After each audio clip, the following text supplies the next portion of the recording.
think we're confronted by an enormous mystery with megalithic sites all around the world, and we don't understand them properly. So I think the dating of quite a number of megalithic sites needs to be reconsidered. There are unexplained issues in our past, which are presently not explained by the system that teaches us about the past.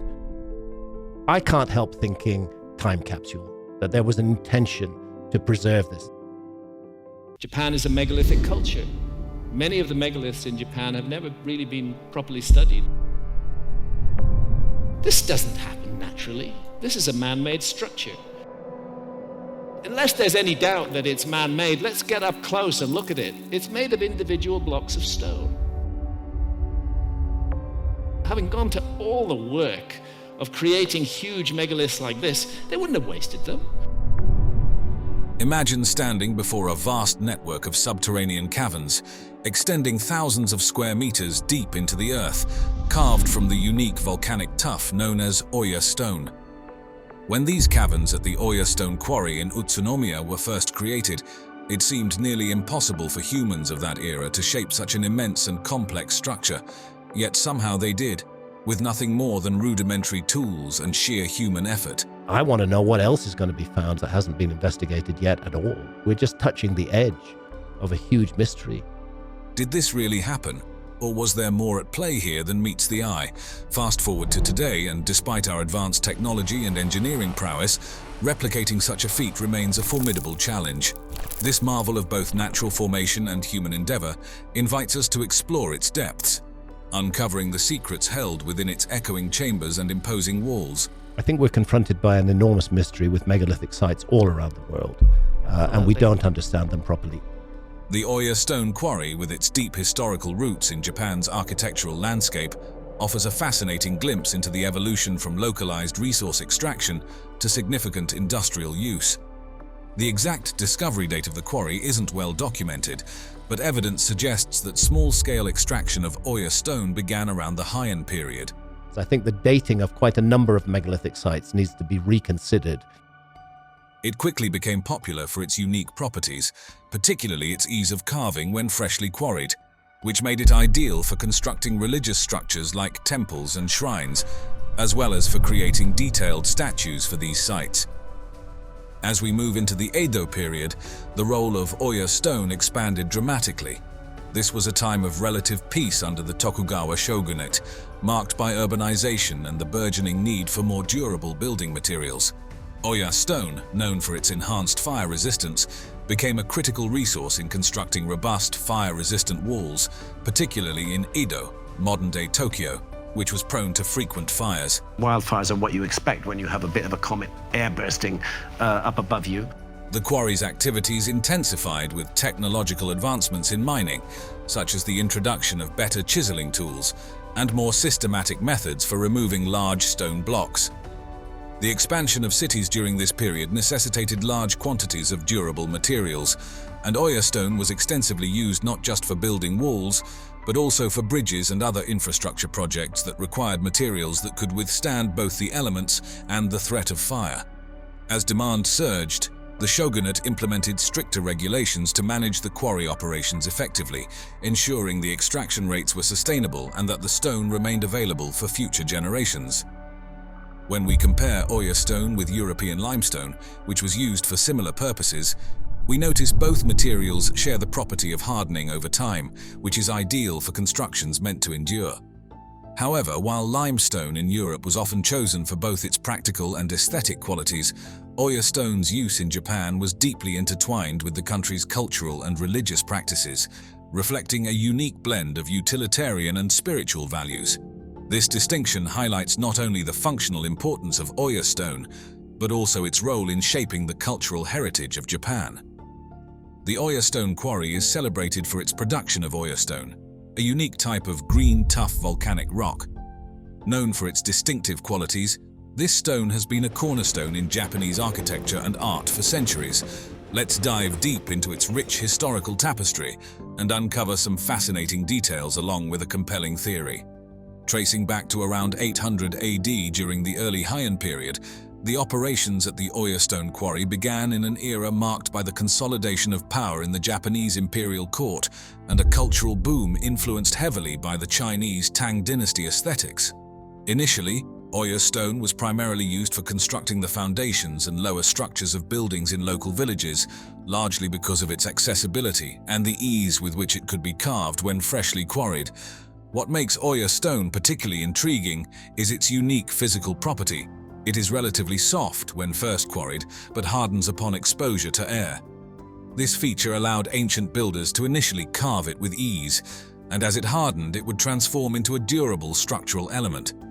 Not only did its warm beige to light grey hues and porous texture enhance the natural aesthetics of traditional Japanese buildings, but it also provided excellent insulation properties. As the Heian period progressed, the cultural center of Japan shifted to Kyoto, increasing the architectural demand for Oya stone, possibly spurred by its fire-resistant properties, an essential feature in an era prone to wooden structure fires. By the late Heian period, the stone's reach extended beyond local regions, finding its way into more significant and prestigious construction projects across Japan, such as temples, shrines, and statues.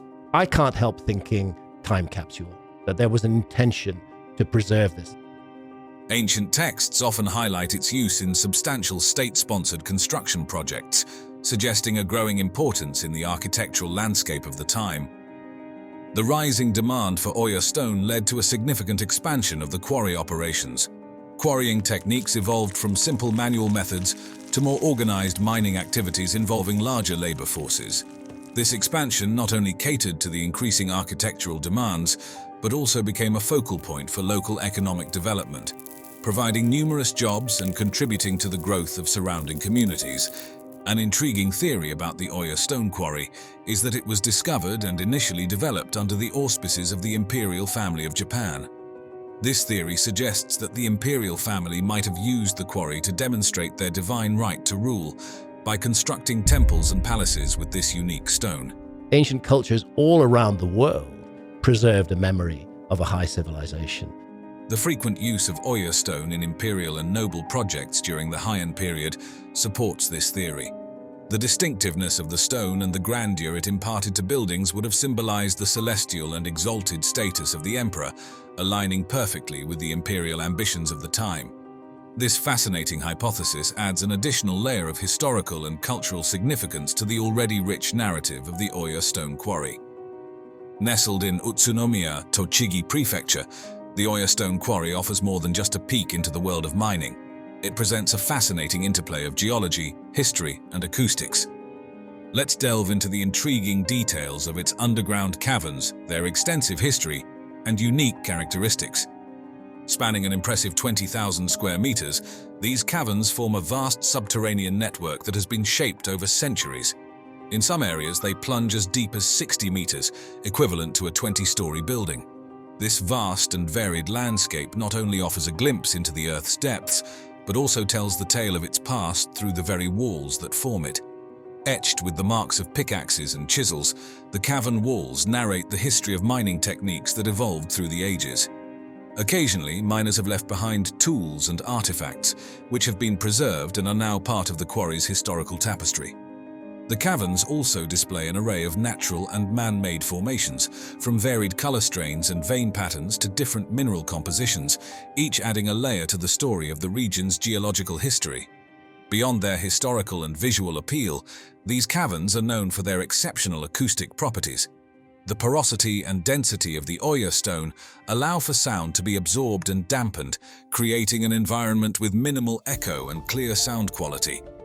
Drawing a comparison to the ancient underground cities of Cappadocia in Turkey, both carved directly into volcanic rock, highlights interesting contrasts.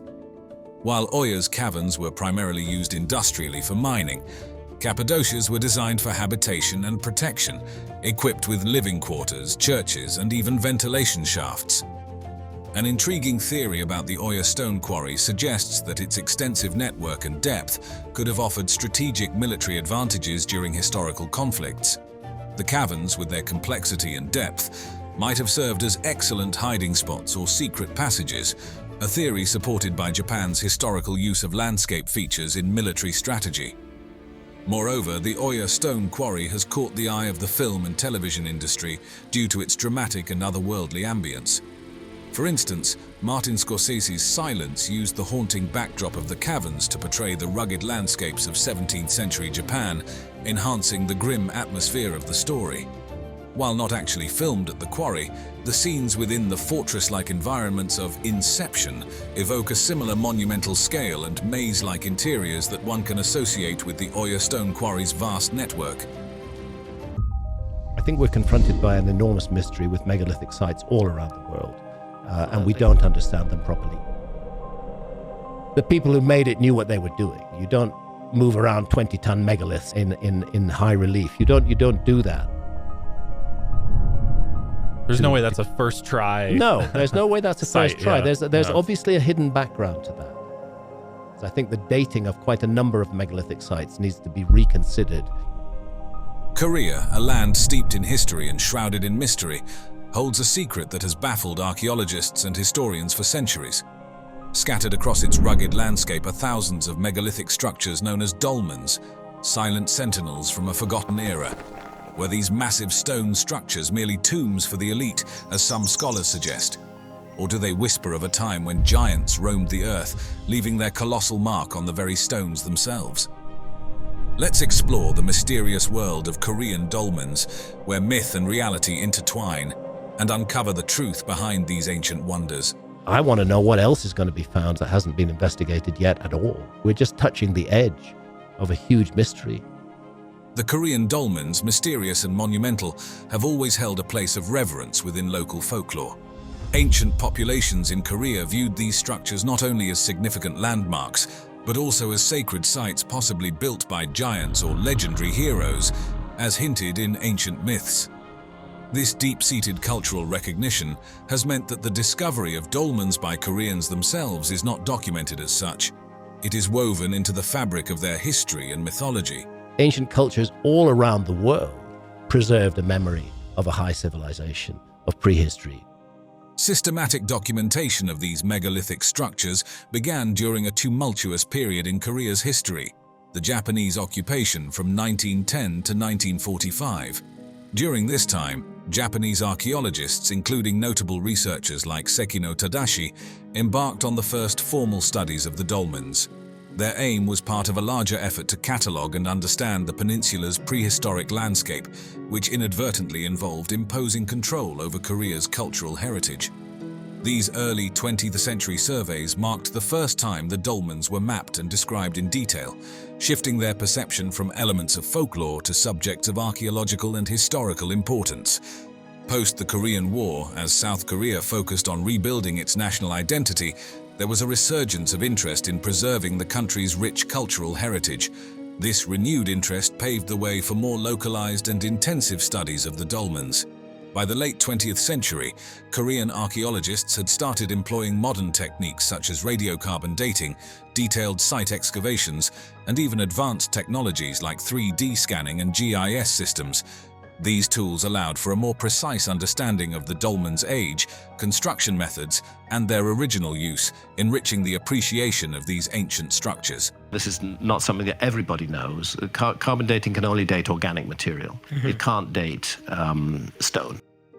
The turn of the millennium brought international recognition to this fascinating aspect of Korean heritage when several dolmen sites were designated as UNESCO World Heritage Sites.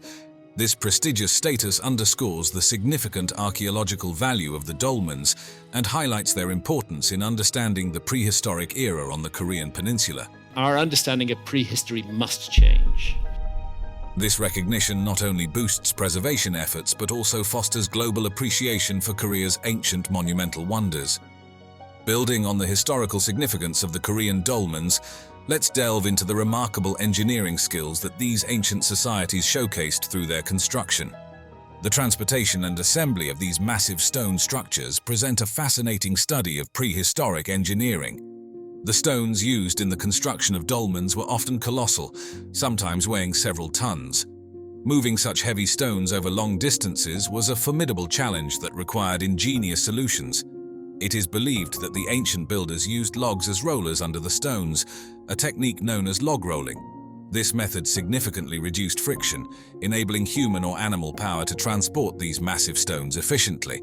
This technique bears a striking resemblance to those used for constructing Stonehenge in England and the Moai statues of Easter Island, where similar log-based systems were employed to maneuver large stones across rugged terrains. Upon reaching the construction site, the next hurdle was lifting and positioning these heavy stones accurately. Earth ramps made from piled soil and stones likely facilitated the elevation of these stones to their desired height. Alongside these ramps, levers and simple wooden frameworks would have been used to hoist the stones into position. The use of levers provided a mechanical advantage that allowed smaller groups to perform these monumental tasks, showcasing not only technical knowledge but also effective teamwork and resource management. The choice of stone was crucial for ensuring the durability and structural integrity of the dolmens. Granite, commonly used in these structures, was favored for its hardness and resistance to weathering, which speaks volumes about the ancient builders' understanding of material properties. The quarrying of these stones was a meticulous process that involved using harder stone tools, possibly made from basalt or even metal tools in later periods.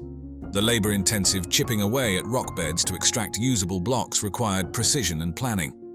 After quarrying, the stones were carefully shaped and smoothed to ensure a perfect fit in the construction. This involved not only large-scale shaping to create flat surfaces for the capstones, but also more detailed, finer work to guarantee the structural stability of the dolmen.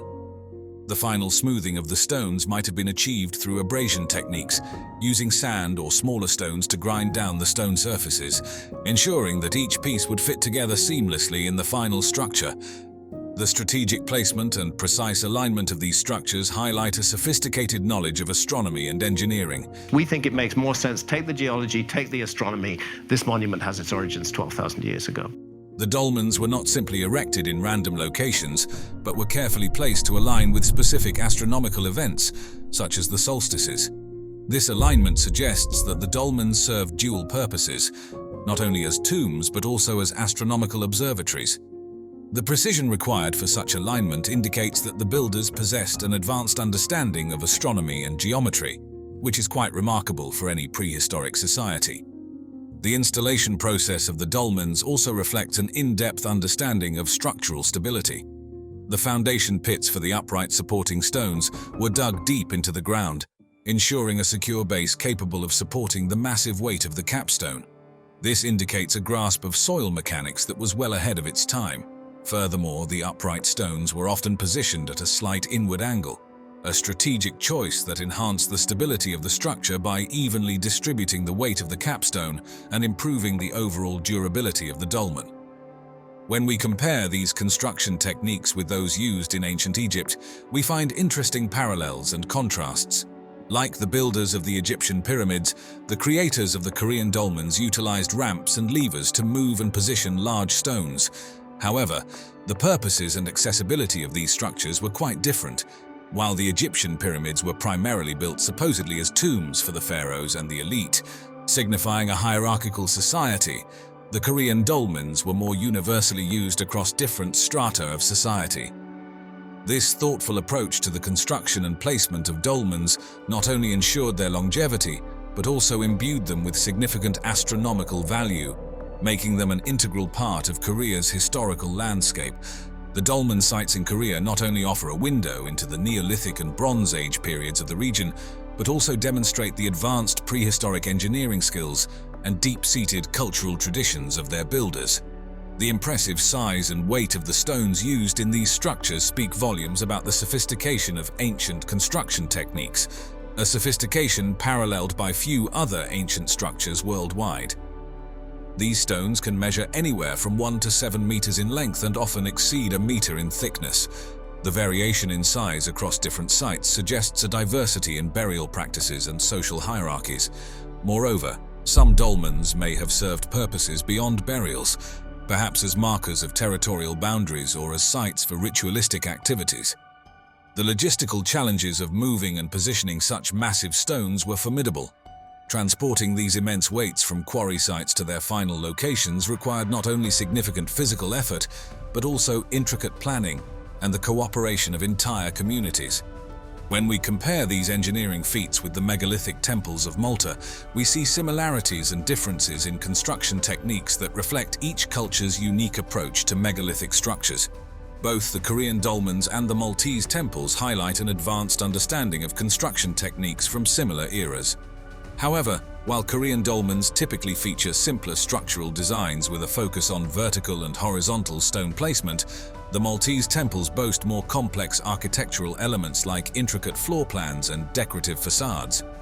This fascinating comparison underscores how different cultures adapted their megalithic construction techniques to fit their local traditions and available resources, creating enduring monuments that